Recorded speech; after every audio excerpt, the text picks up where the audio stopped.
বাংলাদেশের রাজনীতিতে ফ্যাসিস্ট আওয়ামী লীগ, তাদের সহযোগী দোসর সিপিবি এবং যারা সচরাচর নিজেদেরকে মুক্তিযুদ্ধের পক্ষের শক্তি বলে দাবি করে, যেমন ধরেন সুলতানা কামাল চক্রবর্তী, মতি মাহফুজ, রেহমান সোবহান, জাফর ইকবাল, ধ্বজভঙ্গ বুড়া, জেরাই খান পান্না, ফজু পাগলা, বিরানি আলম, মুরগি কবির, তারপরে ব্যাংক ডাকাত মুনতাসির মামুন ইত্যাদি ইত্যাদি ইত্যাদি, এরকম আরও অনেক আছে।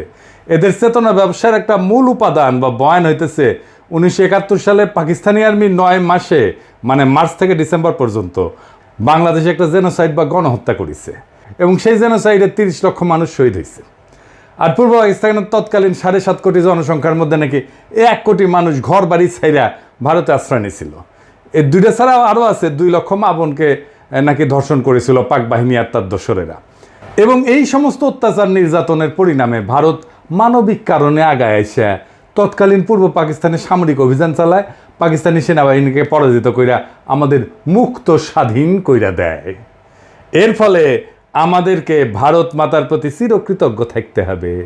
এখন এই ঘটনা যেগুলো বললাম, এগুলো যদি আসলেই সত্যি হয় তাহলে তো আমাদের আসলেই ভারত মাতার প্রতি চিরকৃতজ্ঞ থাকা উচিত। কিন্তু উপরের প্রত্যেকটা দাবি ডাহা মিথ্যা, একদম ডাহা মিথ্যা কথা। আমরা ভারত মাতার সোর্স থেকেই আজকের এপিসোডে প্রমাণ করে দেখাবো যে গণহত্যা আর 1 কোটি লোকের ভারতে আশ্রয় নেওয়ার দাবিগুলা ডাহা মিথ্যা। 2 লক্ষ দর্শনের মিথ আমরা আরেকটা এপিসোডে ভাঙবো, এইটাতে না। কারণ এই মিথের সাথে মুজিবের নিজের ভণ্ডামো যুক্ত হইয়া যে কয়জন ধর্ষিতা ছিল তাদের জীবনকে যে দুর্বিষহ করে দিছিল, এমনকি স্বাধীন বাংলাদেশে মুজিব সরকার, তাই এটার জন্য আলাদা এপিসোড করা দরকার। আজকের এপিসোডের মূল বিষয় হইতেছে 2 ধাপ্পাবাজি, 71-এর 30 লক্ষ শহীদ এবং ভারতে আশ্রয় নেওয়া 1 কোটি শরণার্থী। এখন প্রশ্ন হচ্ছে, যদি দাবিগুলো মিথ্যা হয়ে থাকে তাহলে এসব বয়ান প্রচার করলো কে, কেনই বা প্রচার করলো? তখনকার আন্তর্জাতিক মিডিয়ার সাংবাদিকরা ভারতের দিল্লি আর কলকাতাতে অবস্থান করে ঘটনাগুলো কভার করত। ভারতের মিডিয়া এবং ইস্টার্ন কমান্ড তাদেরকে যে সমস্ত প্রেস ব্রিফিং দিত তারা সেটাই পাবলিশ করত। ভারত মাতার মিডিয়া যে কি মাল সেটা তো আমরা আজকে হারে হারে টের পাইতেছি, তাই না? ফ্যাসিস্ট খুনি হাসিনা পতনের পর থেকে তারা এমন কোনো আজগুবি অতিরঞ্জিত খবর নাই যেটা বাংলাদেশের বিরুদ্ধে অপপ্রচারের অংশ হিসেবে পাবলিশ করেন। তো এই কাজে ভারতের লক্ষ্য কী ছিল?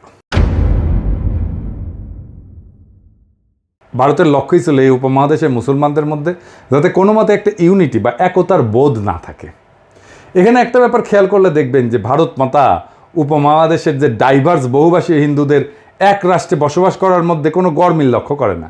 কিন্তু উপমহাদেশের বহুভাষাভাষী মুসলমানরা যখন শক্তিশালী হইয়া একসাথে একটা রাষ্ট্র গঠন করে, তার বিরুদ্ধে সর্বশক্তি নিয়ে ঝাঁপায় পড়ে। এখনও দেখেন উপমহাদেশের বিভিন্ন মুসলমানদের মধ্যে দাঙ্গা হাঙ্গামা ফ্যাসাদ এগুলো লাগায় রাখে। এইটার একটা উপায় হইতেছে ভুয়া অর্থনৈতিক বৈষম্যের বয়ান সৃষ্টি কইরা দেশীয় হলুদ মিডিয়া দিয়া প্রচার করানো। বাংলাদেশি মুসলমানদের পাকিস্তানি মুসলমানদের ঘৃণা করতে শেখানো, পাঞ্জাবি মুসলমানদের ঘৃণা করতে শেখানো, বেলুচ মুসলমানদের ঘৃণা করতে শেখানো, এমনকি তাদের ভাষা উর্দুকে ঘৃণা করতে শেখানো। এখনও দেখবেন যে বিপদগ্রস্ত জাতি যারা একটা গণহত্যা থেকে পালায় বেঁচে বাংলাদেশে আশ্রয় নিছে, সেই রোহিঙ্গা জনগোষ্ঠী, রোহিঙ্গা মুসলমানদের বিরুদ্ধে ঘৃণা ছড়ানি, এটা চেতনাজীবীদের একটা অন্যতম প্রধান কাজ। আমরা আগের এপিসোডগুলোতে এইসব নিয়ে বিস্তারিত আলোচনা করছি। আর একটা গুরুত্বপূর্ণ প্রোপাগান্ডার কৌশল ছিল আজগুবি কাল্পনিক একটা অত্যন্ত অতিরঞ্জিত অবাস্তব নিহতের সংখ্যা ছড়ানো, যাতে মুসলমানদের মধ্যে চির দুশ্মনী আর ঘৃণা বজায় থাকে, মুসলমানরা যেন একে অপরকে ঘৃণা করে। বাস্তবে ভারতের এই কৌশল কাজও করেছে। আপনারা লক্ষ্য করলে দেখবেন 1971-এর চেতনাজীবীদের মতো ইসলামোফোব, ইসলাম বিদ্বেষী খুব বিরল দুনিয়াতে। যতগুলো ইসলামোফোব আছে সব কয়টা শতকরা 100% ভারতের 5 দালাল এবং আওয়ামী লীগের 71-এর চেতনাজীবী। এরা সবসময় 30 লক্ষের জেনোসাইড, 1 কোটি শরণার্থী এইসব ব্যাপারে বয়ান টেনে না পরিবেশ ঘোলা করে সময় অসময়। আওয়ামী লীগের বাইসে থাকার অক্সিজেনে হইতেছে এই বয়ানগুলা। এই বয়ানগুলা দেশের মানুষের মন থেকে জয় বাংলা হয়ে গেলে আওয়ামী লীগও মানুষের মন থেকে কর্পূরের মতো উবে যাবে। আজকে এই 2টা বয়ানকে চিরতরে জয় বাংলা করে দেওয়া হবে ইনশাল্লাহ। প্রথমে আসি 1971-এর যুদ্ধের সময় ভারতে আশ্রয় নেওয়া শরণার্থীদের ব্যাপারে। দাবি করা হয় 1 কোটি মানুষ পাকিস্তানি বাহিনীর আক্রমণে ঘরবাড়ি ছেড়া ভারতের শরণার্থী শিবিরে আশ্রয় নিয়েছিল। তো আওয়ামী লীগের নেতারা কিন্তু শরণার্থী শিবিরে আশ্রয় নেয় নাই। তারা দেশ থেকে পালানোর সময় বিভিন্ন ব্যাংকের ভল্ট ভেঙে ডাকাতি করে কোটি কোটি টাকা নিয়ে ইন্ডিয়া গেছিল। সেসব টাকা দিয়ে কলকাতাতে বাড়ি ভাড়া করে থাকতো, ফ্ল্যাট ভাড়া করে, আর মদ খাইতো, আর সোনা খাইতে কাটকা পাইতো। তো তখন পূর্ব পাকিস্তানের জনসংখ্যা ছিল 7.5 কোটি। বাংলাদেশের গ্রামের সংখ্যা 68,000-এর মতো, আমরা এটা জানি। 7.5 কোটি মানুষের মধ্যে 1 কোটি মানুষ নিজের ঘর বাড়ি ছেড়ে রোহিঙ্গা ফিলিস্তিনিদের মতো অন্য দেশের রিফিউজি হিসেবে আশ্রয় নেয়, এটা তো একটা ভয়াবহ ঘটনা। ভারত মাতাও এই সংখ্যা আন্তর্জাতিক মিডিয়াতে সেই সময় তাদের গণমাধ্যম দিয়ে প্রচার করাইছে। তাদের গণমাধ্যম কি জিনিস সেটা তো বুঝেনি। তো এটা করার পিছনে ভারতের একটা স্বার্থ ছিল। ভারত এই ব্যাপারে আন্তর্জাতিকভাবে প্রচার করিয়া আমেরিকা, ইউরোপের অন্যান্য দেশ থেকে খাদ্য, ওষুধ, সাহায্য, এগুলো অন্যান্য প্রয়োজনীয় সামগ্রিক গ্র্যান্ট হিসেবে আনতো। এখন শরণার্থীর সংখ্যা, রিফিউজির সংখ্যা যত বেশি দেখাবে, ভারতের লাভ তত বেশি। কারণ একজনের বিপরীতে যদি তারা 100 জনের হিসাব দেখায়, খাবার, টাকা ইত্যাদি নেয়, তাহলে বাকি 99 জনের টাকা, খাবার নিজেরা পকেটস্থ করতে পারবে। এখন বলবেন একজনের বিপরীতে 100 জন দেখাচ্ছে, তার চেয়ে বেশি দেখাইছে, তার চেয়ে বেশি দেখাইছে, হিসাব আজকে দেখাই দেবো, আজকের ভিডিওতে দেখাই দেবো। বাস্তবে হয়েছেও তাই। আমি আপনাদেরকে একদম খোদ ভারতের রেসপন্সিবল মানুষের রেফারেন্সই দেখাতেছি। ভারতের এবং আওয়ামী লীগের অফিসিয়াল প্রোপাগান্ডার বিপরীতে আপনারা যদি আসল সংখ্যাটা শুনেন, তাহলে আপনারা চেয়ার থেকে পড়ে যাবেন এখনই। ভারতের সেনাবাহিনীর লেফটেন্যান্ট জেনারেল প্রেমনাথ হুন, লেফটেন্যান্ট জেনারেল, তার এক সাক্ষাৎকারে ভারতে আশ্রয় নেওয়া রিফিউজিদের আসল সংখ্যাটা বলছেন। জেনারেল হুন কিন্তু কোনো সুশীল বামপন্থী মানুষ না, উনি একজন কট্টর হিন্দুত্ববাদী, যিনি রিটায়ারমেন্টের পর শিবসেনাতে জয়েন করছিলেন, এখন এরপর বিজেপিতেও যোগ দিচ্ছেন। 1999 সালে ভারতের মিডিয়া রেডিফে ওনারা সাক্ষাৎকার নেয়। এডিটর সাহেব সাক্ষাৎকারটা পাশে দেখান, আপনারা সার্চ করে নিতে পারবেন। এই সাক্ষাৎকারে জেনারেল হুন 1971 সালে ভারতে আশ্রয় নেওয়া শরণার্থীদের আসল সংখ্যাটা প্রকাশ করছিলেন। সংখ্যাটা হইতেছে কত? শুইনা পড়ে যায় না, চেয়ার থেকে, চেয়ারে সিট বেল্ট বেঁধে নেন। 90,000। 90,000, ঠিকই শুনেছেন, 90,000। কই 1 কোটি আর কই 90,000। বাংলাদেশে গ্রামের সংখ্যা 68,000। বাংলাদেশের অধিকাংশ জনগোষ্ঠী, মেজরিটি সংখ্যক গ্রামের কেউই ভারতে গিয়ে আশ্রয় নেয় নাই। গ্রামের সীমিত সংখ্যক ব্যক্তি ভারতে গিয়ে আশ্রয় নিয়েছিল। এখন কাঁঠালরানী পতনের পরই তো ফ্যাসিস্ট আওয়ামী লীগের দুর্বৃত্তরা বিপ্লবী জনতার ধাওয়া খাইয়া প্রায় লাখখানেক দুর্বৃত্ত ভারতে গিয়ে আশ্রয় নিছে। কলকাতাত আওয়ামী লীগ আবার অফিস খুলিছে। আরো অনেক দুর্বৃত্ত পলাইতে গিয়ে বিপ্লবী জনতার হাতে ধরা গেছে। কালামানিক তো পলাইতে গিয়ে সর্বস্ব হারায় মনের দুঃখে কলা পাতের উপরে শুয়েছিল। 1971 সালে এখনকার চেয়ে কম সংখ্যক মানুষ ভারতে গিয়ে আশ্রয় নিয়েছিল। ভারত মাতা এবং আওয়ামী লীগের প্রোপাগান্ডা কিভাবে 90,000 1 কোটিতে রূপান্তরিত হয় দেখছেন। কাহিনী এখানে শেষ না। তৎকালীন পূর্ব পাকিস্তানে ভারতীয় মদতে আওয়ামী লীগের বিদ্রোহের ফলে দেশে আইন শৃঙ্খলা ব্যাপক অবনতি ঘটে। এর সাথে অবাঙালি মুসলমান হত্যা, ক্যান্টনমেন্টে আক্রমণ, এমনকি পাকিস্তানি আর্মিদেরকে খুন করা, এর জবাবে কাউন্টার ইনসার্জেন্সি অপারেশন ইত্যাদি কারণে আওয়ামী লীগের দুর্বৃত্ত ছাড়াও বেশ কিছু নিরীহ মানুষ ভারতে আশ্রয় নিতে বাধ্য হয়। আমার পরিবারও ভারতে আশ্রয় নিয়েছিল। তৎকালীন পাকিস্তান সরকার একটা পলিসি ছিল না যে পূর্ব পাকিস্তানের মানুষকে রিফিউজি বানায় ভারতে পাঠায় দেওয়া। এটা আমরা কিভাবে জানি? কারণ পাকিস্তান সরকার ভারতে আশ্রয় নেওয়া রিফিউজিদের দেশে ফিরে আসার জন্য আহ্বান জানাইছিল। এমনকি শরণার্থীদের দেশে ফিরে আসলে তাদের রিসেপশন করার জন্য সীমান্তে অভ্যর্থনা কমিটির ব্যবস্থাও করছিল। কিন্তু ভারতে আশ্রয় নেওয়া শরণার্থীরা ভারতের ক্যাম্পে মানবেতর জীবনযাপন করার বদলে দেশে ফিরে না আসে, এই জন্য ইন্ডিয়া আর আওয়ামী লীগ শরণার্থীদের প্রত্যাবর্তনকে স্যাবোটাজ করে। শরণার্থীরা সবাই দেশে ফিরে আসলে তো ভারতের বাটপাড়ি মাঠে মারা যাবে। গভর্নর টিক্কা খান যেদিন সীমান্তে ফিরে আসা শরণার্থীদের রিসেপশন করার জন্য অভ্যর্থনা কমিটিতে যায়, তখন লীগের গুন্ডারা সেই রাস্তা দিয়ে শরণার্থীরা যে বাস আসবে সেই রাস্তার মধ্যে মাইন পুঁতে রাখে। এর ফলে প্রত্যাবর্তনরত শরণার্থীদের বাস মাইনের উপরে পড়া বিস্ফোরণে উইরা যায়, যাত্রী সমত সবাই মারা যায়। দেখেন, রেফারেন্স আছে। এই লেভেলের সাইকোপ্যাথেরা মায়ানমার রোহিঙ্গাদের বিতরণ করে তাদের ফেরত নিতে অস্বীকৃতি জানাচ্ছে। কোনোভাবেই তারা রোহিঙ্গাদের ফেরত নেবে না। ইসরায়েলিরা ফিলিস্তিনিদেরকে বিতরণ করে তাদের ফিরে আসার সমস্ত পথ বন্ধ করে দিছে। ইসরায়েল কোনোভাবেই ফিলিস্তিনিদের রাইট টু রিটার্ন এটা অ্যাকনোলেজই করে না। পাকিস্তান সরকার এর ঠিক উল্টা পলিসি নিয়েছিল এবং ভারতে যাওয়া সমস্ত রিফিউজিকে দেশে ফিরে আসার আহ্বান জানায়। এমনকি সেপ্টেম্বর মাসে ইয়াহিয়া খান পূর্ব পাকিস্তানের সমস্ত বিদ্রোহীদের সাধারণ ক্ষমা ঘোষণা করে, যাতে তারা নির্ভয়ে দেশে ফিরে আসতে পারে। এইটা তো গেল ভারতের তথাকথিত 1 কোটি রিফিউজির কাহিনী। এইবার আসি দ্বিতীয় বিষয়ে, সবচেয়ে বড় বিষয়, 30 লাখ শহীদ। বিএনপি তাদের যে 31 দফা দিছে, সেখানে 22 নম্বর দফা এই ব্যাপারে তারা একটা প্রতিজ্ঞা করেছে। কি আছে সেখানে আসেন দেখা যায়। অনেকগুলো দাবির মধ্যে এটা বলছে যে 71 সালে নিহত হওয়া মানুষের সংখ্যা এক্সটেন্সিভ সার্ভে করে বের করবে। তো এক্সটেন্সিভ সার্ভে কে করবে, কিভাবে করবে, সেটা পদ্ধতিগত স্বচ্ছতা কতটুকু থাকবে, এমস্ত ব্যাপারে একটু পরে আসতেছি। এর আগে 2015 সালের ডিসেম্বর মাসে বেগম খালেদা জিয়া এই ব্যাপারে একটা বক্তব্য দিয়েছিলেন। সেটা শুনে আওয়ামী লীগ আর সিপিবি বামদের মাথা খারাপ হয়ে গেছিল, চিল্লাপাল্লা শুরু করছিল। পারলে ওই দিনই খালেদা জিয়াকে জেলে নিয়ে যায়। খালেদা জিয়া বলছিলেন যে মুক্তিযুদ্ধে শহীদদের সংখ্যা নিয়ে বিতর্ক আছে, দেখেন এবং এডিটর সাহেব কথাটা শুনায় দেন। আজকে বলা হয় যে 1 লক্ষ লোক শহীদ হয়েছে, এইটা নিয়েও অনেক বিতর্ক আছে যে আসলে কত শহীদ হয়েছে মুক্তিযুদ্ধের সময়, এটা নিয়েও বিতর্ক আছে, নানা বই হিসাব আছে।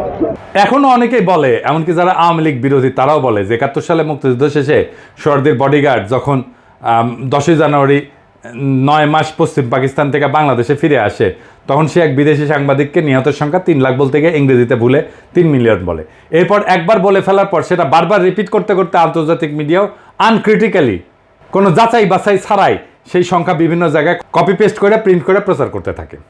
এখন এইটা সাংবাদিকতা পেশার একটা কমন বৈশিষ্ট্য যে সাংবাদিকরা এক জায়গায় পাবলিশ হওয়া রিপোর্ট কপি পেস্ট করে নিজেদের মধ্যে পাবলিশ করতে থাকে। আসল ইনভেস্টিগেটিভ সাংবাদিকরা ব্লাইন্ডলি কোনো রিপোর্ট কপি পেস্টের এই অভ্যাস ফলো করে না, সেই ব্যাপারে তদন্ত করে দেখে। এটা খালি বাংলাদেশে না, আমেরিকা সহ পাশ্চাত্যের মিডিয়াতেও হয়। ইনভেস্টিগেটিভ জার্নালিজমের আইকন ওয়াগারের পথ বালক না, ওয়াগারের পথ বালক না, এগুলো আইকন, মেলা আইকন আছে। সেমর হার্স নামে একজন বিখ্যাত ইনভেস্টিগেটিভ জার্নালিজমের আইকন আছে, এ ব্যাপারে অনেক লিখছেন এবং তার গ্রাউন্ড ব্রেকিং সব ইনভেস্টিগেশন রিপোর্ট যেগুলো সবগুলো মেজর নিউজ মিডিয়ায় আলসেমি করে কপি পেস্ট করে অসংখ্য বয়ানকে তথ্য প্রমাণ সহ রিপিউট করছে। এখন যারা বলে সোহরাওয়ার্দীর বডিগার্ড 3 লাখ বলতে গিয়ে 30 লাখ বলছে, তারা ওই 3 লাখ সংখ্যাটাই বা কোন সার্ভের ভিত্তিতে পাইছে? যদি এটা জিজ্ঞেস করেন এই ব্যাপারে কোনো জবাব পাবেন না। ঘুরে ফিরে কিছু পেপারে কপি পেস্ট করে কিছু আর্টিকেল বড় জোর দেখাবে, যেসব আর্টিকেলে কোথাও কোনো ধরনের ফিল্ড সার্ভের কোনো রেফারেন্স থাকে না। এখন এটা মানলাম যে সোহরাওয়ার্দীর বডিগার্ড মূর্খতা ছিল, তো কয়েকবার ফেল করে ক্লাস 10 পাস করছে, ম্যাট্রিক পরীক্ষায় নকল করে পাস করতো আর অন্যদেরকেও নকল করতে উৎসাহ দিত। সে লাখকে ইংরেজিতে মিলিয়ন বলছে। এখন প্রশ্ন হচ্ছে 3 লাখ সংখ্যাটাও তো 30 লাখের মতোই ভিত্তিহীন, বাইরে একটা সংখ্যা। যারা এই সংখ্যা প্রচার করে তারাও তো আজগুবি একটা সংখ্যা প্রচার করে। এবার আসেন আসল সংখ্যা কত ছিল সেটা বের করা যাক। আস্তে আস্তে সব রেফারেন্স দেখাইতেছি, এবার আপনারা চেয়ার থেকে মাটিতে পড়ে যাবেন, হ্যাঁ, অথবা আপনাদের সোয়াল খুলে ঝুলে পড়বে। আসেন দেখি সেটা। প্রথমত 3 লাখ সংখ্যা নিয়ে একটা রেফারেন্স দেখাই। 71 সাল নিয়ে সবচেয়ে বেশি স্কলারলি বই হইতেছে লিসন আর রোজের। বইয়ের নাম হইতেছে war and secession, Pakistan, India and the creation of Bangladesh. 1991 সালে পাবলিশ হয় বইটা। এখানে 2 জন লেখক এই বইতে দেশগুলোর সমস্ত অফিসিয়াল ডকুমেন্ট রিভিউ করছেন এবং 3 দেশের 71 সালে ভূমিকা রাখা সব গুরুত্বপূর্ণ ব্যক্তিদের ইন পার্সন সামনাসামনি সাক্ষাৎকার নিয়েছেন। এই সমস্ত তথ্য প্রমাণ তারা বিশ্লেষণ কইরা এই বইটা লিখছেন। এটা অত্যন্ত গুরুত্বপূর্ণ একটা প্রামাণ্য বই। এই বইয়ের লেখকেরা 71 সালে বাংলাদেশে যুদ্ধের নিয়ন্ত্রণ করা 2 জন অত্যন্ত সিনিয়র ভারতীয় সাক্ষাৎকার নিয়েছেন, যেখানে তাদের জিজ্ঞেস করা হয় 71 সালে নিহত বাঙালির সংখ্যা কত।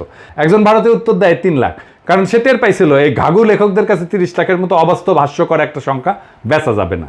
সে অন্য প্রচলিত সংখ্যা 3 লাখ বলে দেয় ফট কইরা। মজার ব্যাপার হচ্ছে ওই ভারতীয় যখন 3 লাখ বলে তার পাশে বসে তাকায় আর একজন ভারতীয় তার দিকে কটমট করে তাকায়, সংখ্যা বাড়ায় ক এটা বোঝানোর জন্যে। এরপর প্রথম ভারতীয় এক ধাক্কায় তার সংখ্যা বাড়ায় 5 লাখ বলে ফেলে, মানে মাথায় যা আসে সেটাই ফসাদ করিয়া কয়া দেয়। তো ইন্ডিয়ান প্রোপাগান্ডা কি মাল সেটা তো আজকাল জাতি ভালো করে বুঝছে।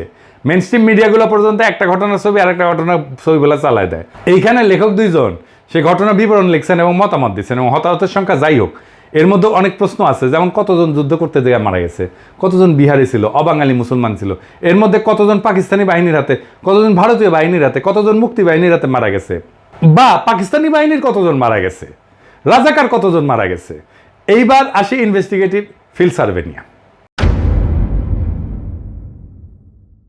ইনভেস্টিগেশনের আগে কিছু জিনিস ক্লিয়ার করা জরুরি। অধিকাংশ বাঙালি, বিশেষ করে বাঙ্গু সুশীল প্রগতিশীল সামরিক ব্যাপারে একদম অজ্ঞ। এই জন্যই মুক্তিযুদ্ধ নিয়ে এত মিথ তৈরি করা গেছে। অজ্ঞ মানে একেবারে গণ্য মূর্খ সোদা। এমনকি যারা নিজেদেরকে ট্রেনিং প্রাপ্ত মুক্তিযোদ্ধা বলে দাবি করে তারা মূর্খ সোদা সামরিক ব্যাপারে। মুক্তিযুদ্ধের একদম সামরিক মিলিটারি বিশ্লেষণ আর অ্যানালাইসিস আমরা সামনের আর এক এপিসোডে করবো। এখন কইবা পারেন দাদা ট্রেনিং প্রাপ্ত মুক্তিযোদ্ধারা কিভাবে সামরিক ব্যাপারে অজ্ঞ হয়? তারা তো বড় বড় ডায়লগ মারে, অস্ত্র জমা দিয়েছি, ট্রেনিং জমা দেই নাই। তো অস্ত্র আর ট্রেনিং, পুলিশ বা সামরিক ব্যাকগ্রাউন্ড ছাড়া কাউরে অস্ত্র হাতে দেন? কেউ যদি চালাইতে পারে, ধরতে পারে ঠিক মতো, আমরা এসে কইয়েন। পুলিশ, মিলিটারি বা ইপিআর ব্যাকগ্রাউন্ডের মুক্তিযোদ্ধাদের বাইরে সকল মুক্তিযোদ্ধাদের যে কত বেইজ্জত করছি তার হিসাব নাই। আমার লগে বসাই দিয়েন, লাইভে আমি আজকে চ্যালেঞ্জ দিতেছি, আমি প্রমাণ করে দিব ওই অস্ত্রই ধরে নাই। আমি ওদের কি জিজ্ঞাসা জানেন, কি অস্ত্র ইউজ করতেন, কত ক্যালিবারের বুলেট ইউজ করতেন, ব্যারেল লেংথ কত, ব্যারেল লেংথ কইতে পারলে জিজ্ঞাইতাম কি কামে ইউজ করতেন, অ্যাকশন কি, বোল্ট পাম্প না সেমি অটো না ফুল অটো, রেট অফ ফায়ার কত, ইফেক্টিভ রেঞ্জ কত, ম্যাগাজিন ক্যাপাসিটি কত, এখানে কাট হয়ে যাবে। আমার সাথে লাইভে আসেন।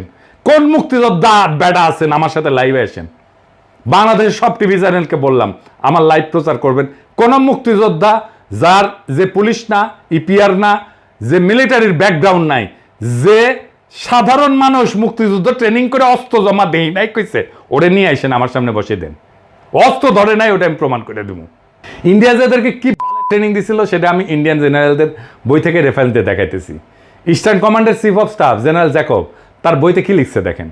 উনি বলছেন যে একদম আনট্রেন্ড, সামরিক ব্যাপারে পরিচিতি নেই এরকম মানুষদের মুক্তিবাহিনীতে এনরোল করা হতো। এদেরকে প্রপার ট্রেনিং দিয়ে কার্যকর করতে কমপক্ষে 3 মাসের ট্রেনিং দেওয়া লাগতো। সেইখানে তাড়াহুড়া করে 3 থেকে 4 সপ্তাহে ভুগি ঝুঁকি কিছু ট্রেনিং দিয়ে ছেড়ে দেওয়া হতো। এর ফলে এদের কার্যকারিতা সীমাবদ্ধ ছিল। জেনারেল লক্ষ্মণ সিং, যিনি ইস্টার্ন ফ্রন্টের ডিভিশনাল কমান্ডার ছিলেন, উনিও একই কথা লিখেছেন। তার বইয়ের নাম victory in Bangladesh. Eastern commander general Lakshman Singh সরাসরি মুক্তিবাহিনীকে প্রোপাগান্ডার প্রেসে পাবলিশ হওয়া তাদের কার্যকলাপকে ফিকশনাল বলছেন। বলছে এই সমস্ত ইস্টার্ন কমান্ডার প্রোপাগান্ডা মেশিনের প্রচার। মুক্তিবাহিনীর মিত্ররাই তাদের নামে এইসব লেখে, এইসব কথা পাকিস্তানিরা লেখে নাই। আর আমাদের মুক্তিযুদ্ধের গল্প শোনান মিয়ারা। খোদ মুক্তিবাহিনীর ডেপুটি চিফ অফ স্টাফ একে খন্দকার তার বইয়ে হুবহু একই কথা লিখেছে। একে খন্দকারের এই বই লেখার পর আওয়ামী লীগ, জাফর ইকবাল, আনিসুল্লাহের পুচ্ছে আগুন লেগে গেছিল। তার এডিট করতে হয়েছে বই, টেক্সট চেঞ্জ করতে হয়েছিল। 1971 সালের 18 সেপ্টেম্বর বিলাতের দ্য গার্ডিয়ান পত্রিকার একটা আর্টিকেল প্রকাশিত হয়, big brother goes to war. লেখক শাস্তিব্রত একজন ব্রিটিশ বংশোদ্ভূত ভারতীয় বাঙালি সাংবাদিক, যিনি ত্রিপুরাতে ভারতীয় ট্রেনিং শিবির ঘুরে দেখে এসে সেখানে মুক্তিবাহিনীর ট্রেনিং নিয়ে একটা রিপোর্ট করে। রিপোর্টে এটাও লেখা আছে এই রিপোর্ট যদি ভারত থেকে করতো তাকে ভারতে গ্রেপ্তার করতো। 19 সেপ্টেম্বর মাসে আগরতলাতে একটা ক্যাম্পে মুক্তিবাহিনীর ভলান্টিয়ারদের সাথে কথা বলে জানতে পারেন সেখানে 200 জনের ভলান্টিয়ারদের মধ্যে মাত্র 6 জনকে সামান্য কিছু ট্রেনিং দেওয়া হয়েছে এবং মাত্র 3 জন কোনো একটা অপারেশনে অংশ নিছে। সব অপারেশনে যেমন বীজ ধ্বংস করে এরকম কাজে ইন্ডিয়ানরা কিন্তু নিজে করতো। আমি বলতেছি, লিখে দিচ্ছি, ইন্ডিয়ানরা নিজে করতো। মুক্তিবাহিনীর নিজেদের সদস্যদের মতে তারা বড় জোর একটা গ্রেনেড নিক্ষেপ করছে। এবার একটা মজার ভিডিও দেখেন মুক্তিবাহিনীর সাথে ভারতীয় ইনস্ট্রাক্টররা কিরকম ব্যবহার করতো। এদিকে সে দেখে দেন। এটাকে টানো, ডানে বাজিতে রাখ, টানো, হ্যাঁ বাস বাস, টাইগার হাত, হ্যাঁ এর হচ্ছে দূরের দুশ্মনের জন্য, দূরের দুশ্মনের জন্য। কি হয়েছে চলো শীষ লাগাও, ঠিক ঝোঁকো সামনে, জানে শত্রু, পিছনে শত্রু, জানে শত্রু, পিছনে শত্রু, বাঁ শত্রু, পিছনে শত্রু, জানে শত্রু, পিছনে শত্রু। এই হচ্ছে জাফর ইকবাল, হুমায়ুন আহমেদ, আনিসুল হকের তৈরি করা মিথিক্যাল মুক্তিবাহিনীর আসল হাল। আর এটা নিয়ে ফজু পাগলা ধ্বজভঙ্গ বুড়া জেরাই খান পান্না এসব শোনা গেছে মুক্তিযোদ্ধার মতো লাফালাফি। তা বাঙ্গু প্রগতিশীল যেহেতু সামরিক ব্যাপারে একদম লেজে গোবরে, এরা যেসব বয়ান বানায় সেগুলা কোনো reputable serious military scholar study করলে পাংচার করে দিতে পারবে এক মুহূর্তে। এবার আসেন আর একটা গুরুত্বপূর্ণ বিষয় নিয়ে আলাপ করি। 71 সালে যুদ্ধে ইস্টার্ন ফ্রন্টে পাকিস্তান আর্মির অর্ডার অফ ব্যাটেল কি ছিল? তাহলে কইবেন দাদা অর্ডার অফ ব্যাটেল কি? আমি এটা নিয়ে একটা সিরিয়াস বড় এপিসোড করেছি, আসবে পরে, সেটা বুঝবেন মুক্তিযুদ্ধের অর্ডার অফ ব্যাটেল নিয়ে। আজকে সংক্ষেপে একটু আলাপ করি। অর্ডার অফ ব্যাটেল হইতেছে একটা যুদ্ধের দুই পক্ষের মধ্যে কার কয়টা ইউনিট অংশ নিয়েছে, কোন ইউনিট কীরকম সেটার একটা লিস্টই, তালিকা আর কি। যেমন দ্বিতীয় বিশ্বযুদ্ধে 1941 সালে জার্মানি যখন সোভিয়েত ইউনিয়নে হামলা করে সেটার নাম দিয়েছিল অপারেশন বারবারোসা। সেই অপারেশন বারবারোসা ছিল ব্যাপক একটা অভিযান, মিলিটারি ইতিহাসের সবচেয়ে বড় অভিযানগুলোর মধ্যে একটা। সেইখানে জার্মান পক্ষে 141টা ডিভিশন অংশ নেয়। মাথায় রাখবেন 141টা ডিভিশন, 141টা ডিভিশন অংশ নেয়। সোভিয়েত পক্ষে জার্মানির এস্টিমেট ছিল 213টা ডিভিশন, একটা ডিভিশন প্রায় 15 থেকে 16,000 সৈন্য থাকে। 1971 সালে ইস্টার্ন ফ্রন্টে পাকিস্তান আর্মির অর্ডার অফ ব্যাটেল কি ছিল জানেন? ডিভিশন ছিল কয়টা জানেন? তিনটা, মাত্র 3টা। 14 ডিভিশন, 16 ডিভিশন আর 9 ডিভিশন। 14 ডিভিশন আগে থেকেই ছিল, মার্চের শেষ দিকে এপ্রিল মাসে পশ্চিম পাকিস্তান থেকে অতিরিক্ত 16 আর 9 ডিভিশন আসে ইস্টার্ন ফ্রন্টে। এই দুইটা ডিভিশন তাদের ভারী অস্ত্র মানে ভারী কামান টামান এগুলো পশ্চিম পাকিস্তানে রেখে আসে। তারা খালি লাইট উইপন্স মানে হালকা অস্ত্র মোটর এগুলো নিয়ে আসে। সামরিক পরিভাষায় ইস্টার্ন ফ্রন্টে তো আসলে ওয়ার ছিল না, যুদ্ধ ছিল না, এটা ছিল কাউন্টার ইনসার্জেন্সি অপারেশন। ভারত মাতা 1984 সালে পাঞ্জাবে যে অপারেশন ব্লুস্টার করছে না, ওই যে শিখ মন্দির দখল করার সময়, এটাও কাউন্টার ইনসার্জেন্সি অপারেশন ছিল। সেখানে খালি এক অমৃতসরে স্বর্ণ মন্দিরে হামলা করতে ভারতীয় সেনাবাহিনী 3টা ডিভিশন ব্যবহার করছিল। 60-এর দশকের শেষ আর 70 দশকে অ্যান্টি নকশাল অপারেশনে ভারতীয় আর্মির পুরা ইস্টার্ন কমান্ড, যেটা আসলে পাকিস্তানের সাথে যুদ্ধ করছে, সেটাকে ইউজ করেছিল। সেটাও একটা কাউন্টার ইনসার্জেন্সি অপারেশন ছিল। এছাড়া ইরাক আর আফগানিস্তান যুদ্ধের প্রথম পর্যায়ে শেষ হওয়ার পরে আমেরিকান বাহিনী কাউন্টার ইনসার্জেন্সি অপারেশনই করছিল ওইখানে। ভিয়েতনাম যুদ্ধ আমেরিকা মূলত কাউন্টার ইনসার্জেন্সি অপারেশন করছে। এখন দ্বিতীয় বিশ্বযুদ্ধের সময় জার্মানি যে ইহুদিদের বিরুদ্ধে হলোকাস্ট করেছিল না, সেখানে 1941 থেকে 1945 এই 5 বছরে 60 লাখ ইহুদি মারা যায়। আমরা আগেই দেখেছি যে জার্মানরা খালি ইস্টার্ন ফ্রন্টেই 141টা ডিভিশন ডেপ্লয় করছিল অপারেশন বারবারাসেতে। ইউরোপের অন্য দেশগুলোতে জার্মানির আরও 60টা ডিভিশনের মতো সৈন্য ছিল। জার্মানরা সমগ্র ইউরোপ থেকে ইন্ডাস্ট্রিয়াল স্কেলে ইহুদিদের রেজিস্টার করে ট্রেনে করে নিয়ে এসে কনসেন্ট্রেশন ক্যাম্পে জড়ো কইরা সেখান থেকে বিশাল বিশাল গ্যাস চেম্বারে ঢুকায় ব্যাস আকারে ইহুদিদের মেয়েরা বিশাল ইন্ডাস্ট্রিয়াল ফার্নেসে তাদের মৃতদেহ পুড়ায় ফেলতো। জার্মানরা জাতি হিসেবে হাইলি এফিসিয়েন্ট জাতি। জার্মানি তখন প্রথম বিশ্বের একটা ইন্ডাস্ট্রিয়াল দেশ ছিল, যাদের লজিস্টিক্যাল ক্যাপাবিলিটি ট্রিমেন্ডাস ছিল। এত এত মানুষ, সৈন্য, রসদ, এফিসিয়েন্সি মুভ করানো চারটেখানি কথা না। তাও এত এফিসিয়েন্ট ইন্ডাস্ট্রিয়াল একটা জাতি 5 বছরে শত শত ডিভিশন সৈন্য আর তাদের ট্রিমেন্ডাস ইন্ডাস্ট্রিয়াল লজিস্টিক্স ক্যাপাসিটি ব্যবহার করে সারা ইউরোপ খুঁজে খুঁজে মাত্র 60 লাখ ইহুদি মারতে পারলো। আর পাকিস্তানের মতো একটা তৃতীয় বিশ্বের দেশ মাত্র 9 মাসের কাউন্টার ইনসার্জেন্সি অপারেশনে মাত্র 3টা ডিভিশন ব্যবহার করিয়া, কোনো বিশাল বিশাল গ্যাস চেম্বার, ইন্ডাস্ট্রিয়াল চুল্লি ব্যবহার না করিয়া 30 লাখ লোক মাইরা ফেলাইলো এবং লুকায় ফেলাইলো। গাঞ্জা না খাইলে নাকি প্রগতিশীল হওয়া যায় না। তো গাঞ্জার এই নৌকা কোন পাহাড়তলিতে নিছিল দেখেছেন? কেউ প্রশ্ন করে নাই, কেউ প্রশ্ন করে নাই, কাউরে প্রশ্ন করতে দেয় নাই। এরাই প্রগতিশীলতা, এরাই মুক্তিযুদ্ধের চেতনা। বাঙ্গু প্রগতিশীলদের গোজামিল দেওয়া বয়ানকে যে কোনো মিলিটারি এক্সপার্ট অ্যানালাইসিস করলে জয় বাংলা করে দিতে পারবে। 2023 সালে গাজার যুদ্ধে ইসরায়েল প্রায় 2 বছর ধরে গাজার উপরে ব্যাপক এরিয়াল বোম্বিং করছে। গ্যাস চেম্বারের পর এরিয়াল বোমিং হচ্ছে সবচেয়ে বড় এফিশিয়েন্ট মেথড অফ জেনোসাইড। যুদ্ধ বিমান থেকে 1000 বা 2000 পাউন্ডের একটা বোমা একটা ঘনবসতিপূর্ণ এলাকায় ফেললে ব্যাপক ক্ষয়ক্ষতি হয়, অসংখ্য মানুষ হতাহত হয়। ভিয়েতনাম যুদ্ধের 10 বছরে 1965 থেকে 1975 পর্যন্ত চলছে। আমেরিকার রেকর্ড অ্যামাউন্ট এরিয়াল বোম্বিং করছে। সমগ্র দ্বিতীয় বিশ্বযুদ্ধে আমেরিকার মতো একটা ইন্ডাস্ট্রিয়াল জায়ান্ট, যারা যুদ্ধের সব ফ্রন্ট মিলায় জার্মানি, জাপান, ইতালি সবার বিরুদ্ধে মোট 21 লাখ টন বোম ফেলছে বিমান থেকে। সেখানে শুধু ভিয়েতনাম যুদ্ধে আমেরিকা কত বোম্বিং করছে জানেন? কত করছে বোম্বিং? 70 লাখ টন। সেটা করার পরে ভিয়েতনামের সিভিলিয়ান ক্যাজুয়ালিটি ছিল 3 থেকে 4 লাখ। ভিয়েতনামও বাংলাদেশের মতো একটা ঘনবসতিপূর্ণ দেশ। ইসরায়েল গাজার মতো ঘনবসতিপূর্ণ একটা জায়গাতে প্রায় 2 বছর ধরে ব্যাপক এরিয়াল বোম্বিং কইরা প্রায় সব বিল্ডিংকে ধ্বংসস্তূপে পরিণত করছে, আপনারা দেখছেন চোখের সামনে। এরপরেও গাজার হেলথ মিনিস্ট্রি হিসাবে গাজাতে 2 বছরে নিহতের সংখ্যা 70,000-এর মতো। প্রথম বিশ্বযুদ্ধের পর সবচেয়ে ব্লাডিয়েস্ট রক্তাক্ত যুদ্ধ ছিল ফ্রান্সে ভার্ডুনের যুদ্ধ। এই যুদ্ধ 1916 সালের 10 মাস ধরে সংগঠিত হয়। 10 মাস ধরে 12 লাখ জার্মান আর 11 লাখ ফরাসি সৈন্য রিলেটিভলি একটা অত্যন্ত ছোট এলাকায় জড়ো হয়ে ক্রমাগত আক্রমণ প্রতি আক্রমণ করতে থাকে। 2 দেশই শিল্পোন্নত, প্রথম বিশ্বের দেশ, বিশাল ইন্ডাস্ট্রিয়াল আর লজিস্টিক্যাল ক্যাপাসিটি। ভার্ডুনে জার্মানরা প্রথম দিন ফরাসি পজিশনে 10 লাখ আর্টিলারি শেল নিক্ষেপ করছিল। 10 লাখ, 1-2 হাজার না, 10 লাখ একদিনে। পুরা যুদ্ধের 2 পক্ষ মিলে 4 থেকে 5 কোটি খালি আর্টিলারি শেল নিক্ষেপ করছে। কত কোটি কোটি রাউন্ড রাইফেল আর মেশিন গানে গুলি খরচ করছে সেটার তো হিসাবই নাই। ভার্ডুনের যুদ্ধে জার্মান সৈন্যর ক্যাজুয়ালিটি বা নিহত হয়েছে 1.5 লাখ, ফরাসি হতাহতের সংখ্যা 1.5 লাখের মতো। সেখানে পাকিস্তান পুরা 9 মাসের কাউন্টার ইনসার্জেন্সি অপারেশনে কোথাও কোনো ধরনের এরিয়াল বোম্বিং না কইরা 30 লাখ বা 3 লাখ মাইরা ফেললো। এই কোদা দড়ি ফেলাও বাইরে উঠে যায়। ওই মূর্খ সোদা বাঙ্গু প্রগতিশীলদের এই সমস্ত বয়ান শুনলে আসমানে উঠে যেতে ইচ্ছা করে। এবার আসি, তাহলে কি 71 সালের নিহতের সংখ্যা নিয়ে কোনো ইনভেস্টিগেটিভ জার্নালিজমের রিপোর্টই নাই? সৌভাগ্যক্রমে আছে, এবং সেই রিপোর্ট একদম রেফারেন্স ডিভাস্টেটিং একটা রিপোর্ট রে ভাই। হ্যাঁ, উইলিয়াম ড্রামন্ড যিনি একজন বিখ্যাত আমেরিকান সাংবাদিক। এই ড্রামন্ড সাহেব এখনও বেঁচে আছেন, যে কেউ তার থেকে এটা ভেরিফাই করতে পারবেন। উনি ইউনিভার্সিটি অফ ক্যালিফোর্নিয়া বার্কলের প্রফেসর বর্তমানে। পেশাগত জীবনে লস অ্যাঞ্জেলস টাইমসের সাথে ছিলেন ডেমোক্রেট। প্রেসিডেন্ট জিমি কার্টারের সময় উনি অ্যাসোসিয়েট প্রেসের সেক্রেটারি ছিলেন। অত্যন্ত সম্মানিত রেসপেক্টেড একাডেমিশিয়ান এবং জার্নালিস্ট। 1972 সালের 6 জুন বিলাতের গার্ডিয়ান পত্রিকা ঢাকা থেকে পাঠানো ওনার সেই রিপোর্টটা ছাপে। রিপোর্টের নাম ছিল দ্য মিসিং মিলিয়ন্স।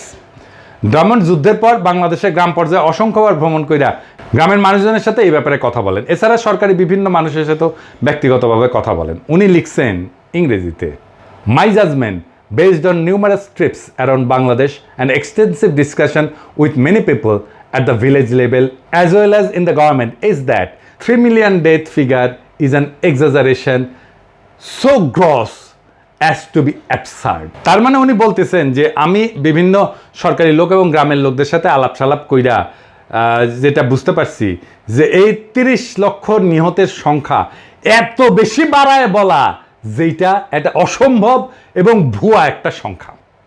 এরপরে উনি মুজিবের নিহতের সংখ্যা নিয়ে একটা সার্ভের কথা প্রকাশ করেন।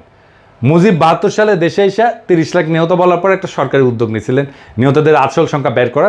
স্বরাষ্ট্র মন্ত্রণালয়ের অধীনে দেশের তৎকালীন পুলিশের ইন্সপেক্টর জেনারেলকে দায়িত্ব দেওয়া হয় যে প্রত্যেক থানায় পুলিশের মাধ্যমে একটা রিপোর্ট পাঠাইতে। ওই থানায় 9 মাসে পাকিস্তান আর্মির হাতে নিহত মানুষের সংখ্যা কত এবং সেগুলো যোগ করে কত আসে। মুজিব সেই রিপোর্ট আসলে সংখ্যা দেখে স্বাভাবিকভাবেই সেটাকে ধামাচাপা দেয়। বিল ড্রামন্ড একদম সরকারের ভেতরের থেকে সেই রিপোর্ট দেখে সেটা সংখ্যা প্রকাশ করে। সংখ্যাটা কত? কত সংখ্যাটা? আসল সংখ্যা শুনলে ভিমরি খাইবেন না, চেয়ার থেকে পড়ে যাবেন এক্ষুনি। কত? 3 লাখ, 1 লাখ, 30,000, 10,000? না, কোনোটাই না। 2,000, 2,000, 2,000। জি হ্যাঁ, ঠিকই শুনেছেন, 2,000। এই রিপোর্টটা এখনো আছে, যে কেউ নিজের চোখে সেটা পড়ে নিতে পারেন, এটা স্পষ্ট লেখা আছে। ইংরেজি যেহেতু কইছে সেহেতু ঠিকই কইছে। Since the 3rd week of March when the Inspector General's office in Bangladesh Home Ministry began its field investigations, there have been about 2,000 complaints from citizens about death at the hand of Pakistani army. তার মানে সারা বাংলাদেশে পুলিশের কাছে পাকিস্তানি আর্মির হাতে মারা গেছে এরকম অভিযোগ জমা পড়ছিল মাত্র 2,000 জনের। ড্রামন্ড এখনো বেঁচে আছেন, তার থেকে এটা কনফার্ম করতে পারবেন। এখন তাইলে আমাদের করণীয় কি? কিভাবে আমরা আজকে বর্তমানে একটা ডিটেল কম্প্রিহেন্সিভ ফিল্ড সার্ভে করে এই ব্যাপারে চিরতরে মীমাংসা করে আওয়ামী লীগের জন্মের মতো জয় বাংলা করতে পারি? প্রথমে আমাদের বের করতে হবে দেশের 68,000 গ্রামে জনপদের মধ্যে কোথায় কোথায় পাকিস্তানি আর্মির বেস ক্যাম্প ছিল। এটার সংখ্যা খুব বেশি হওয়া কথা না। পাকিস্তানি মাত্র 3টা ডিভিশন সৈন্য দেশে কাউন্টার ইনসার্জেন্সি অপারেশনে ছিল। এরপরে বের করতে হবে 9 মাসে পাকিস্তান আর্মি দেশে কয়টা গ্রামে কখন কবে রেড দিছে। পাকিস্তানও এই ব্যাপারে আমাদেরকে হেল্প করতে পারে, চাইলে তারা করবে। আমরা দরকার হলে ক্রস চেক করে নেব কতজন সৈন্য সেই রেডে অংশ নিছে। সেটা কি একটা স্কোয়াড মানে 9 থেকে 10 জনের ইউনিট ছিল, নাকি একটা প্লাটুন ছিল মানে 30 থেকে 35 জনের? কতক্ষণ ছিল, কতজনকে ওই গ্রামে গুলি করে মারছে, তাদের অ্যামিনেশনের হিসাবপত্র আছে কিনা, কতগুলো অ্যামিনেশন খরচ হয়েছে। এইসব ব্যাপার বের করা তো খুব কঠিন কোনো কাজ না, কারণ বাংলাদেশের মতো ঘন পরিচিতিপূর্ণ ভূখণ্ডে একটা গ্রামে আর্মি অপারেশন চালায় কিছু মানুষ মেরে চলে যাওয়ার পর বাকি সবাই ফিরে এসে নিহতদের দাফন কাফন করতো। হিন্দু হইলে লাশ সনাতন রীতিতে সৎকার করতো। আই উইটনেস এবং সার্ভাইভারদের কাছ থেকে একদম পিন পয়েন্ট নিহতের সংখ্যা নিয়ে 9 মাসে সবগুলো এলাকার নামের পাশে নিহতের সংখ্যা লিখে যোগ করে মোট সংখ্যা বের করা খুব কঠিন কিছু কাজ কি না, করো না। কিন্তু এটা করবে না কেন? কারণ এই যে ফাপড় নেওয়া এটা তো ফাঁস হয়ে যাবে, মিছা কথা ফাঁস হয়ে যাবে। এই কাজ এখনও করা সম্ভব, কারণ 71 সালে জীবিত প্রাপ্তবয়স্ক বহু মানুষ এখনও জীবিত আছে। এরকম রেড প্রত্যেক গ্রামে তো হয় নাই। দেশে 68,000 গ্রামের মধ্যে অতি অল্প সংখ্যক গ্রামেই হয়েছে। তার উপরে এক গ্রামে বড় জোর একবার কি 2বার এরকম রেড হয়েছে। পুরো ব্যাপারটায় একটা ক্রোনোলজিক্যাল রিকনস্ট্রাকশন করতে হবে। ক্রোনোলজিক্যাল রিকনস্ট্রাকশন মানে দিন, সময়, সপ্তাহ অনুযায়ী পুরো 9 মাসের ঘটনাকে রিকনস্ট্রাক্ট করা এইভাবে সম্ভব। এটা করা হইলে কমন সেন্সার ইনভেস্টিগেটিভ সব রিপোর্ট অনুসারে পাকিস্তান আর্মির কাউন্টার ইনসার্জেন্সির আসলে নিহতের সংখ্যা কয়েক হাজারে নেমে আসবে, আমি শিওর। এরপর সেই তদন্ত খালি বাঙালি না, ভারতীয় আওয়ামী সন্ত্রাসীরাতে যত অবাঙালি মুসলমান মারা গেছে তার পুঙ্খানুপুঙ্খ তদন্ত করে সেটাও বের করতে হবে। দুটো সংখ্যাই কম্পেয়ার করে ঠিক করা হবে কে আগে কার কাছে মাপ চাইবে। এই তদন্ত শেষ হওয়ার আগে কেউ কারো কাছে ক্ষমা চাওয়ার প্রশ্নই ওঠে না। পররাষ্ট্র সচিব জসিম খুব লাফাইছিল পাকিস্তানে ক্ষমা চাওয়া নিয়ে। আবার পাকিস্তানের টিম আসতেছে, এবার ক্ষমা চাওয়া তাহলে এই আলাপ যে তুলবে না তার পাশার ফালস আমরা সব উঠায় ফেলা হবে যদি বেশি ফালাফালি করে, বাটাম একেবারে খুলে ফেলাম এবার যদি কেউ এই আলাপটা তোলে। একবার যদি মুক্তিযুদ্ধের চেতনার কুর করে নিয়ে ওঠে তাদের, বিএনপি যেহেতু তাদের 31 দফার মধ্যে এই পয়েন্ট ইনক্লুড করছে, আল্লাহ চায় তো ভবিষ্যতে যদি তারা নির্বাচনে জিতে ক্ষমতায় আসে, চান্স যদিও কম, যাই হোক, হ্যাঁ, তাহলে এইটা বাস্তবায়ন করুক। তারা কিভাবে বাস্তবায়ন করবে? যদি কোনো আমলা বা সচিবকে দিয়ে এটা কমিটি বানায়, দায় সারা অস্বচ্ছ তদন্ত চালায় রিপোর্ট দেয়, সেটা অবশ্যই আমরা প্রত্যাখ্যান করব। এখন বিএনপিতেও তো চেতনাজীবীতে ভৈরা শেষ, তার মধ্যে সব চেতনার দালালরা ঢুকে বসে আছে। যদি কোনো সুশীল বিএনপি বুদ্ধিজীবী চেতনাজীবী ধরিয়ে না কমিটি বানানো হয়, সেটাও আমরা প্রত্যাখ্যান করব। এই ব্যাপারে সবচেয়ে বেশি গুরুত্বপূর্ণ যেটা, সেটা হচ্ছে ফিল্ড ইনভেস্টিগেশনের স্বচ্ছতা। বাংলাদেশের আমলা, বিশ্ববিদ্যালয়, শিক্ষক, এইসবের যা হজবরল অবস্থা, তাদের দিয়ে এই ম্যাগনিটিউডের কোনো কাজ স্বচ্ছভাবে দ্রুত এফিসিয়েন্টলি করার প্রশ্নই ওঠে না। ওই এফিসিয়েন্সি বাংলাদেশের নাই এখন। এটার জন্য একমাত্র সমাধান হচ্ছে একটা ওয়েল রেসপেক্টেড আন্তর্জাতিক কমিশনকে বাংলাদেশে ডেকে আনা, তাদের দিয়ে ফিল্ড সার্ভে করা, ইনভেস্টিগেশন করানো। কারা থাকবে সেই কমিশনে? সেখানে সামরিক যুদ্ধ, মিলিটারি অপারেশনের ব্যাপারে অভিজ্ঞ, একটা অপারেশন ডিটেলস বর্ণনা শুনে সেখানে কীরকম ক্যাজুয়ালিটি হয়, সার্ভাইভার আই উইটনেসদের সাথে কথা বইলা আসল ঘটনা রিকনস্ট্রাক্ট করতে পারে এরকম লোক। এই সমস্ত ব্যাপারে যারা এক্সপার্ট, তারাই সেই কমিশনে থাকবে। এখন প্রশ্ন করতে পারেন কে কে এই সমস্ত ব্যাপারে এক্সপার্ট? পৃথিবীর টপ স্কলারদের নাম দিতেছি, যাদের দিয়া এই কমিশন গঠন করতে হবে। আমি নাম দিয়ে দিতেছি আজকেই। Professor Geoffrey Wawro, university of north টেক্সাসের সামরিক ইতিহাসের অধ্যাপক এবং ইউএনটি মিলিটারি হিস্ট্রি সেন্টারের পরিচালক। Professor John Mearsheimer, university of Chicago আর ওয়ার্ল্ডের Harrison distinguished service professor. Professor Benny Morris, Ben Gurion university নেগেভের মধ্যপ্রাচ্য স্টাডিজ বিভাগের ইতিহাসের অধ্যাপক। প্রফেসর উইলিয়াম ড্রামন্ড, যার কথা আগে বলছি, UC Berkeley graduate school of জার্নালিজমের সাংবাদিকতার অধ্যাপক। Professor Christopher Andrew, university of কেমব্রিজের আধুনিক এবং সমসাময়িক ইতিহাসের এমিরেটাস অধ্যাপক। প্রফেসর টম নিকলস, অবসরপ্রাপ্ত স্ট্র্যাটেজি অধ্যাপক, ইউএস নেভাল ওয়ার কলেজ। এরা প্রত্যেকেই তাদের ফিল্ডের টপ স্কলারদের মধ্যে একজন। প্রত্যেকের একাডেমিক আর রিসার্চ ইন্টিগ্রিটি আনকোয়েশ্চেনেবল। এরা যৌথভাবে কোনো তদন্তের ওপিনিয়ন দিলে সেটা সমস্ত আন্তর্জাতিক গণমাধ্যম, যেমন ধরেন নিউ ইয়র্ক টাইমস বলেন, গার্ডিয়ান বলেন, ওয়াল স্ট্রিট জার্নাল বলেন, ওয়াশিংটন পোস্ট বলেন, দ্য টেলিগ্রাফ বলেন, লোমন্দ বলেন, সবাই সেটা বড় করে হেডলাইন নিয়ে ছাপবে এবং পজিটিভ রিভিউ দিবে। এদের ফিল্ডে করা কাজকে আন্তর্জাতিক মহলে ভারত আওয়ামী মার্কা ছাপতি বাদে আর কেউ প্রশ্নই তুলবে না। এইভাবে যদি একটা স্বচ্ছ ট্রান্সপারেন্ট আন্তর্জাতিক স্কলারদের নিয়ে গঠিত কমিশন দেওয়া তদন্ত করানো হয়, সেটা ভারতীয় আওয়ামী বয়ানের ধুতির কাঁচা টাইনা খুলে দেবে। ভারত আওয়ামী লীগ বয়ান যেটা সৃষ্টি করা হয়েছিল উপমহাদেশের মুসলমানদের মধ্যে যাতে আজীবন শত্রুতা তিক্ততা বজায় থাকে, যাতে তারা কখনো একতাবদ্ধ হইয়া এই অঞ্চলের ভারতীয় আগ্রাসন মোকাবেলা করতে না পারে, সেটা চিরতরে জয় বাংলা হইয়া যাবে। ভারত মাতা আওয়ামী লীগ আর তাদের বয়ান নতুন বাংলাদেশের ইতিহাসে আস্থা করে নিক্ষেপিত হবে। নতুন বাংলাদেশকে এই সত্যভিত্তিক ইতিহাসেই শক্তি দেবে, যেখানে মিথ্যার স্থান হবে না, আর সত্যের উপরে জনগণের আস্থা হবে আগ্রাসন প্রতিরোধের সবচেয়ে বড় অস্ত্র। ইনশাআল্লাহ জয় হবে সত্যের, আর ইতিহাস লেখা হবে। এই প্রজন্ম মিথ্যার শিকল ভেঙে সত্যকে মুক্ত করছিল, আবার সেই সত্যকে সে মুক্ত করবে। ইনকিলাব জিন্দাবাদ।